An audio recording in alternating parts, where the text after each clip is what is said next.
Hello there and welcome into the Career Competitor Podcast with me, Steve Meller, and we are the show that seeks to light that competitive fire within you in order to jumpstart or optimize your career. Today, I'm delighted to be welcoming in an entrepreneur keynote speaker, Aaron Golub, to the Career Competitor Podcast. And Aaron has an incredible story to tell. He's going to be helping us better understand how to achieve goals through adversity. But before I go any further with introducing and welcoming Aaron to the show, let me tell you all about Career Competitor, the service. You just need to go to careercompetitor.com to learn everything you need to know about my coaching and consulting services. At the end of the day, this podcast was born on the idea of optimizing you, the listener, in relation to your career and your life. We want to help you perform at levels that we've never performed at before. And how do we do that? Well, let's start with a 30-minute free consultation. That's right. If you reach out to me at steve@careercompetitor.com, that's steve@careercompetitor.com, you can set up a 30-minute free consultation with me, and we'll sit down, I'll listen, you'll talk, and tell me all about what it is you feel you think coaching could really do for you to help you optimize performance and reach levels within your career or within your life that you know you've always been capable of reaching. So again, make sure you go to careercompetitor.com and check that out before you're done with the show today. Now, let's get to my guest, Aaron Golub. Now, Aaron, he was the first legally blind football player to play at the Division I level. He attended Tulane University here in Louisiana and graduated back in 2018, went into a career in the finance sector, and today is now building his own business as an entrepreneur, working specifically within keynote speaking. And I get a feeling he's going to be going into many, many more endeavors over time as well. Now, like I said at the outset of the show, achieving goals through adversity is where Aaron and I are going to really focus this conversation on today. And one thing I really want to encourage you all to pay attention to here is the matter-of-factness that Aaron presents his message to us today. It's important. It really is. When we think about dealing with adversity, sometimes we want that arm around us, we want that shoulder to lean on, and that's fine. There's a time and a place for that, but there's also a moment where we have to take accountability. We have to take actual possession of the adversity ourselves. And like I said, Aaron's message is absolutely filled with this direct mindset of taking ownership for what it is we are maybe struggling with. So really pay attention to that.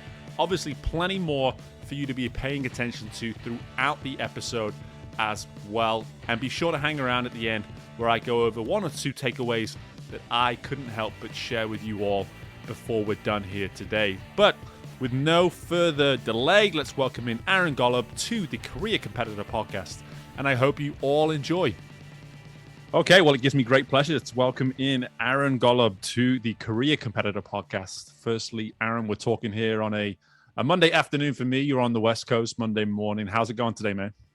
Things are good. Glad to be here with you today.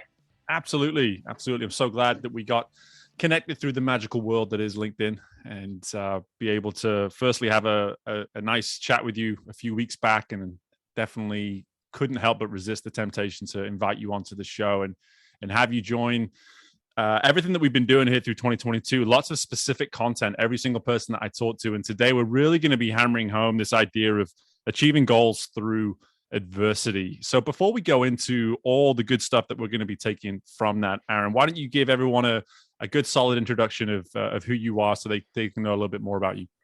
Yeah, so my name's Aaron Golub. I'm legally blind, no vision in my right eye, very limited in my left. Played football at Tulane University, becoming the first legally blind Division I athlete to play in a game.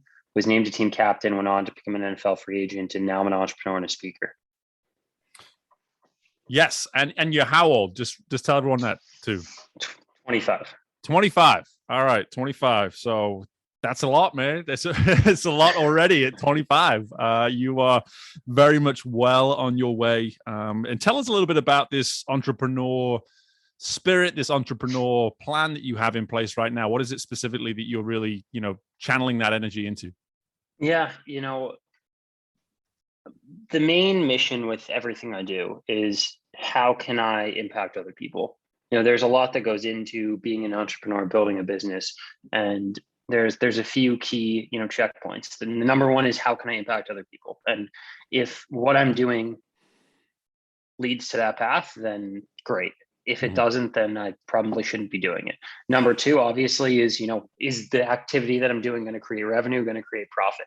That's obviously very important if you're an entrepreneur, if you're building your own business, but that can't be the number one thing, because that can't drive you forever. And so that's definitely in the top three, but it's not the number one. The number one's impact. And number three is, am I happy? Am I fulfilled with everything that I'm doing?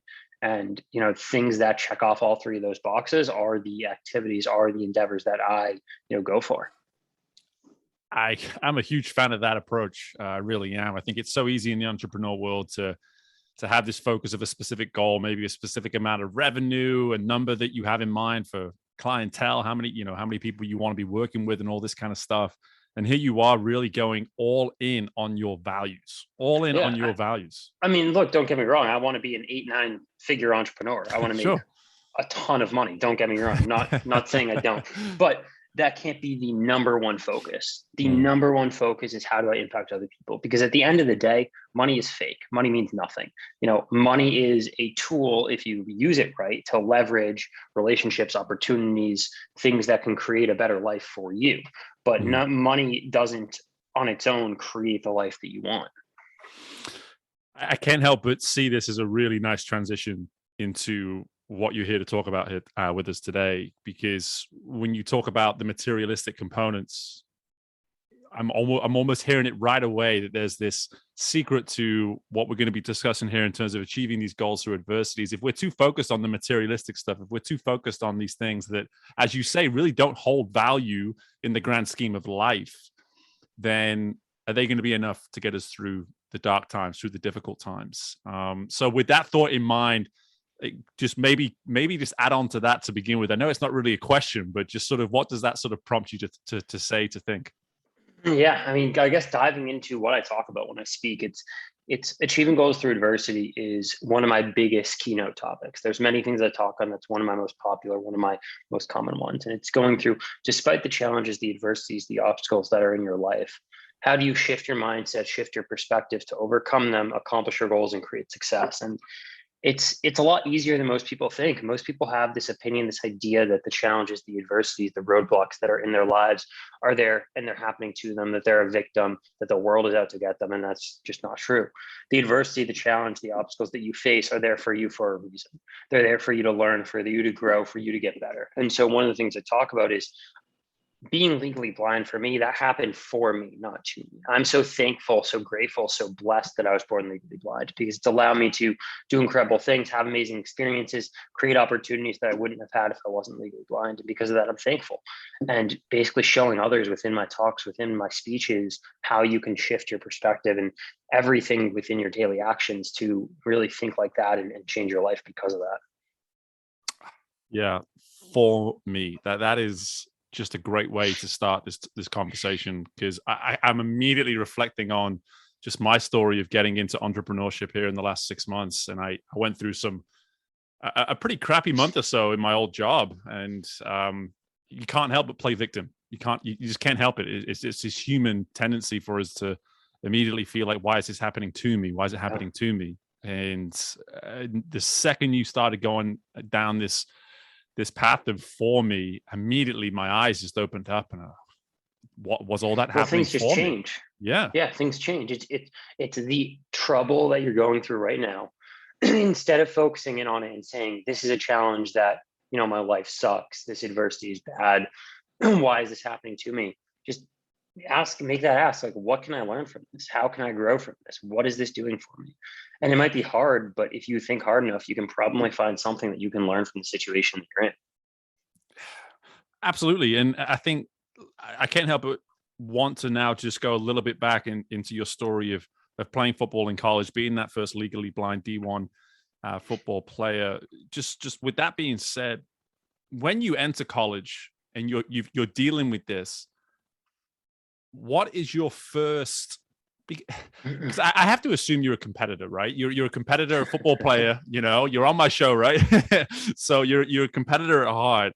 And football players, you can't help but want to show something, some active 100%. competitiveness that says, hey, I'm here, guys, I'm here to compete, I'm here to be on this team. Just with that idea in mind, what were some of your first actions when you got on campus and you're part of practice and all these kind of things? What was those first few days looking like for you? Humility, to sum it up in one word. Look, I went from a young age being a terrible athlete, being a third string junior varsity player, to working my ass off, finding the right position, figuring it out, and becoming one of the best long snappers in the nation my senior year of high school. But that didn't matter. As soon as you step onto a college campus, when you're playing at the next level, no one cares what you did in the past. No one cares how highly you were ranked. No one cares how many stars you had. No one cares what accolades you had. No one cares if you won state championships. It doesn't matter at all. You're at the bottom of the totem pole. And if I went into that situation thinking that I was the best, or thinking that I deserved to start, or thinking that I deserved anything, I would have burned bridges. I wouldn't have made friendships. It would have been a tough road for me. But instead, I went into practice and said, how can I learn from this? I am the bottom of this totem pole right now. I am not going to play unless I earn my spot. How can I prove myself every single day, push myself, push my teammates, help everyone around me, be a leader every single day, day in and day out, and earn my spot and earn my opportunity? The issue is so many guys go into those opportunities and those experiences and think that they deserve something. You deserve nothing. You deserve nothing until you prove that you deserve it. Well, you are singing from my hymn sheet, brother. I'm here for all this right now, because for me, the earning mindset is something that I'm so passionate about. It's something that's come up on the show before multiple times, and the desire to earn is a great place to start. But when these trials and tribulations come your way, that ability for you, as you said, to stand there and say, this is happening for me instead of to me, it almost allows you to sort of multiply and turn that earning mindset into a superpower. Just this sudden desires. Like I see these issues coming my way. Yep. I'm acknowledging them, but now I'm actually going to embrace them. Do you sort of resonate with that idea? Yeah. I mean, look, and going back to that comment that I made a minute ago, but if you do the things that other people aren't willing to do, you'll get the things that other people won't get, and you'll end up deserving the things that other people don't deserve. And so it's kind of just a cycle. It's not solely about working hard, but it's about working smart too. I think so many people get those two mixed up, and it's a combination. You have to work hard, but you also have to work smart, because the best people in the world, I promise you, are not just grinding away 14 hours a day. They're working smart and figuring out how to separate themselves from their business, from their life, to do other things. And so it's a combination there. Yeah. And just to fast forward a little bit here, because I know your first job out of college was, well, you were obviously an NFL unrestricted free agent, but at the same time, your first career away from football was that in the finance industry. And for you to go into an industry like that, and then obviously have these opportunities to look at entrepreneurship now, look at what it means to maybe go into keynote speaking. Can you just walk me through a little bit of that part of your journey in terms of, again, the adaptation to college life, the adaptation to football obviously came with all these adversities, and you handled them head on and did so well. What were those initial adversities? What were those initial challenges maybe that came with that second chapter? Yeah, I mean, you learn from every experience, and it's this very similar mentality of humility. How can you go into this new space and learn everything that you can? And that's what I did in the world of finance in the beginning. It was, how can I soak up every single thing that's going on? And then eventually, when I, soon after, started to really do more keynote speaking, because I had done, speeches in college and high school and things like that, always free interviews. I was in Good Morning America with my story, things like that. But when I started to say, I want to also create a business, I want to create something where I can get paid to speak, I want to create something where I can impact other people, I want to create something that I can leave a legacy. It was, challenging in the beginning, balancing the two. How do I create this business, become a paid speaker, but not neglect what I have going on in finance? Because in finance, it's building my own business as well. And in the beginning, it was tough. Don't get me wrong. It was figuring that out. It was working really long hours, and I still work a ton to manage what I have going on. But it's so rewarding now once you figure things out and you get that balance and you learn what you need to do. Yeah, I'm hearing. Obviously, we started here with this idea of things happening for me, and now I'm hearing, what do I plan to do with this? What do I plan to do with the moment, with the opportunity, with the resources that I have available? Because you aren't operating in this victim mindset. You're now operating with this assertive mindset. Everything seems to be assertive with you. Does that sound right? Yeah, 100%. Yeah. And I think for you now heading into this entrepreneurship chapter of your life, I can't help but wonder just to switch gears a little bit here from just to make this a bit more about you, the competitor that you are. What do you feel as though is realistic for you? I know we joked before about 8 figures, 9 figures, and all this kind of thing, but what do you feel is realistic for you now? Sticking to your values, obviously, that you lined out to begin with. What's the realistic goal? What do the ambition look like? Oh, those aren't joking goals. I do every single thing I do to be the best in the world that I do. I want to impact millions and millions of people, but I want to build a business that does 8, 9 figures. That's no joke at all. I want to build an extremely profitable and successful business, while at the same time helping and impacting millions of people every single day and creating a legacy for myself. Well, I'm here for it in the sense of I can't wait to see it all come to fruition. And something that you've talked about here already a couple of times is leadership. And I know that's another big part of what you discuss when you do your keynote speech. It's just it is something that has been probably discussed no less than 3 or 4 times on all my episodes so far in 2022. I talk about it a lot. I write about it a lot. But when I say the word leadership, what comes to mind for you? I think a lot of people don't understand what leadership really is, to be honest with you. I think most people think you show up to your job or you're on the in the arena, whether it be a court or a field or whatever, and you are the best player there, or you perform really well in your job or in your business and whatever it is. You make a lot of money or you score a lot of points or whatever, and you think that means you're a leader, and that's just not true at all. A leader is someone who pushes the other people around them to get better. It doesn't matter how good you are. What matters is how do you show up every day and help the people around you improve. And if you can push the people around you, if you can help bring them up to a new level, that's what leadership is. Leadership isn't, hey, I went and made $10,000 today. No, it's, hey, how can I help my team get to a point where they are really successful? That's what leadership is. And most people confuse the two. Yeah. And it's so funny. The day we're recording this, I just literally released an episode of this show, one of my competitive calls about the idea of leadership and the notion that we, as leaders, the greatest goal is to try and develop and coach individuals to a point where they no longer need you. Yep. And that is a lot of what you're talking about here is pushing people to get better is one thing, but then them going on to be successful and you being comfortable almost saying, hey, I'm not going to get recognition for this. This is their moment. This is my team's moment. This isn't my moment. This isn't about me. And the two of what we've talked about here, they very much come hand in hand. This idea of adversity, achieving goals, through adversity, and then leadership. That's what you're talking about here. You're talking about a leader that is saying, hey, I'm going to help you through the adversities so that you can be successful, even if I am a part of it. And if you do it right, if you are the right leader, then your team will push back on you and help you achieve your goals as well. And one quick story here. So I'm in the process of creating, selling, and launching a business with a couple of people that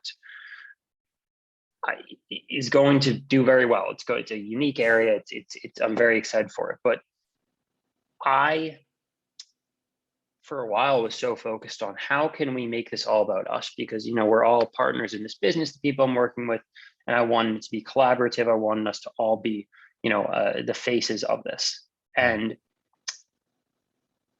they were pushing back on me and saying that I had to be the face of it. It really had to be, we're all going to be partners, but I had to be the upfront, CEO, founder, and it had to be centered around me. When people think of the business, it has to be me.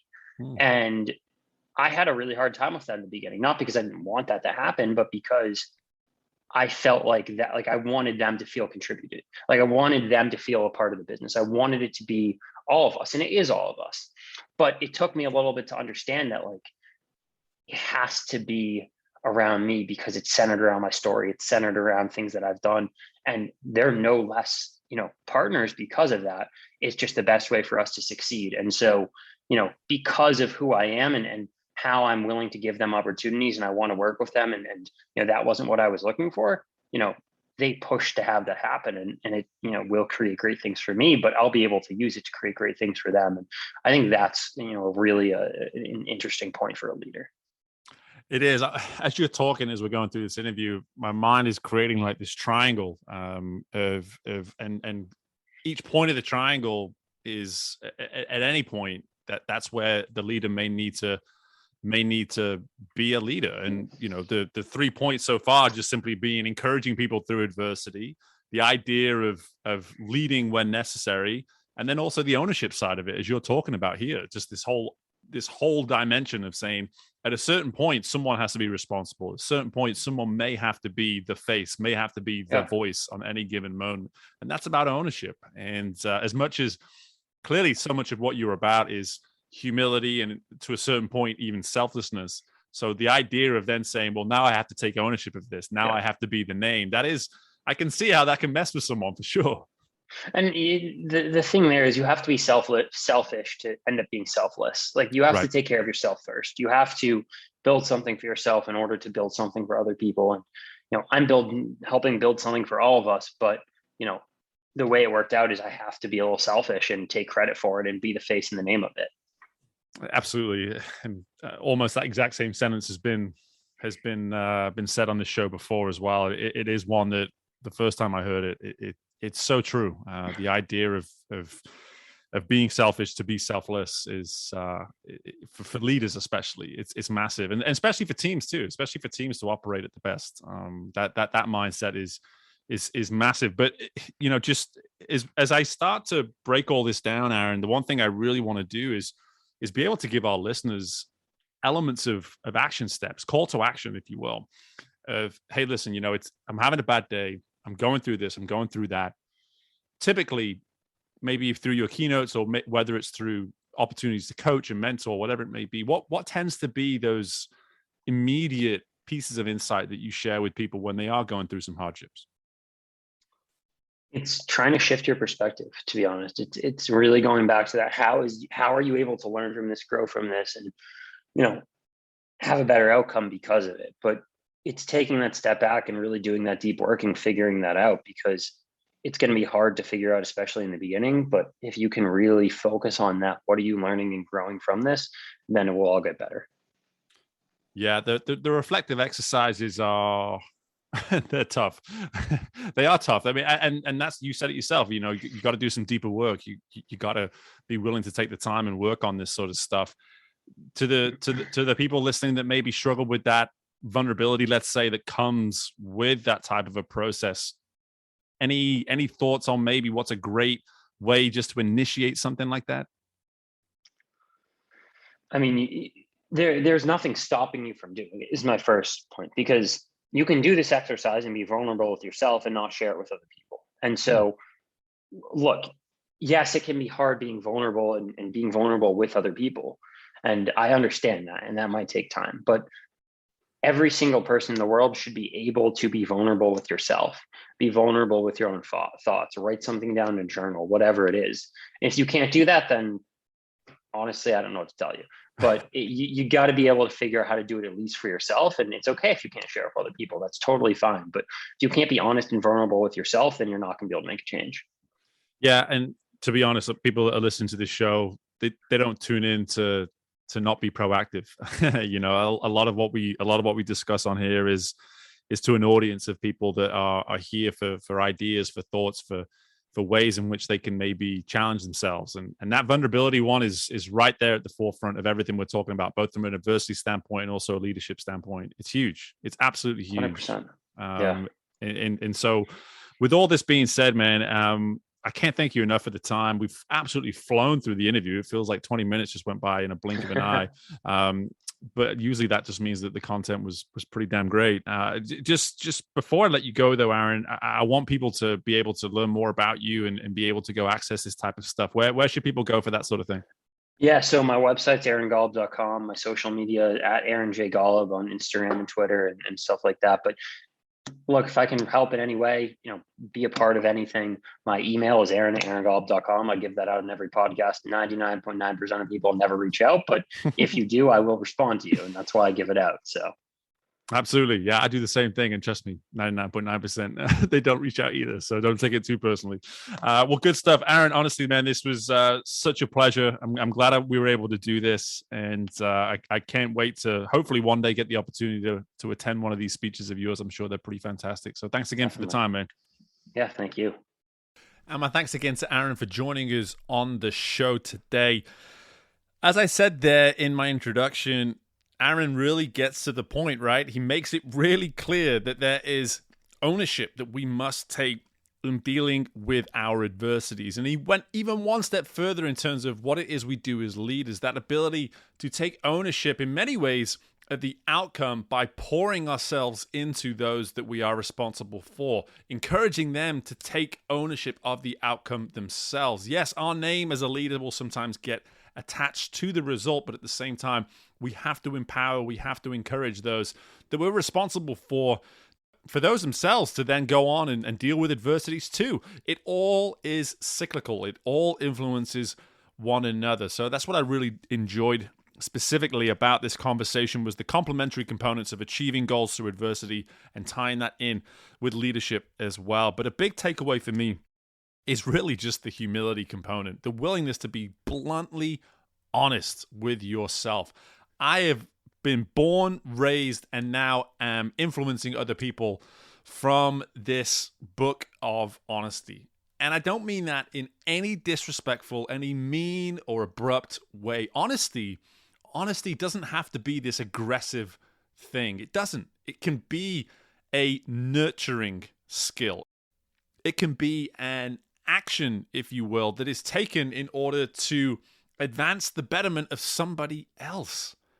That doesn't mean it has to be seen as something that is hostile. It doesn't.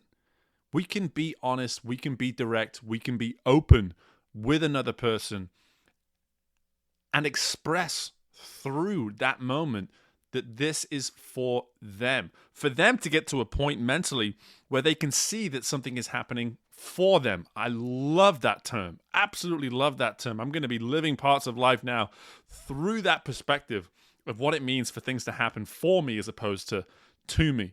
But the people within our lives, specifically that person staring right back at you in the mirror every single day, their role is to make sure that you are focusing from an honest perspective each and every day, being humble enough to say, hey, no one might care about this thing that I'm going through. I might not be able to ask for help on specific moments because this is just something that is on me to figure out. And that's tough. That's tough. That is difficult. But as Aaron alluded to in a number of ways throughout our discussion, so much of dealing with adversity, so much of just simply being successful comes with a level of toughness. It comes with a level of honesty that you have to get on board with. So I really appreciate Aaron hammering that home because, like I said, it is something that is so important for us to understand, something for us to all hear and see if we can find ways to incorporate within our careers, within our lives. But again, it doesn't come easy. It is something that in many ways should be easy, but it doesn't necessarily mean that it will be. So with that in mind, just take the time to reflect, think about how you can become a little bit more honest, a bit more engaged with things that you need to have within your world and try to make it happen. You're capable of it. I know you are. Aaron knows you are, and that's why we're talking about it here on this particular episode. So thank you so much for joining us on the Career Competitor Podcast today. Make sure before you leave that you leave a 5-star rating. It really does help. Those of you listening to us on Apple Podcasts, be sure to do exactly that. And subscribe to the show while you're here as well. Share it with your friends. Let everybody know that Career Competitor is a great place for you to be optimizing performance on a day-to-day basis. So best of luck with everything you've got going on within your world, and bye for now.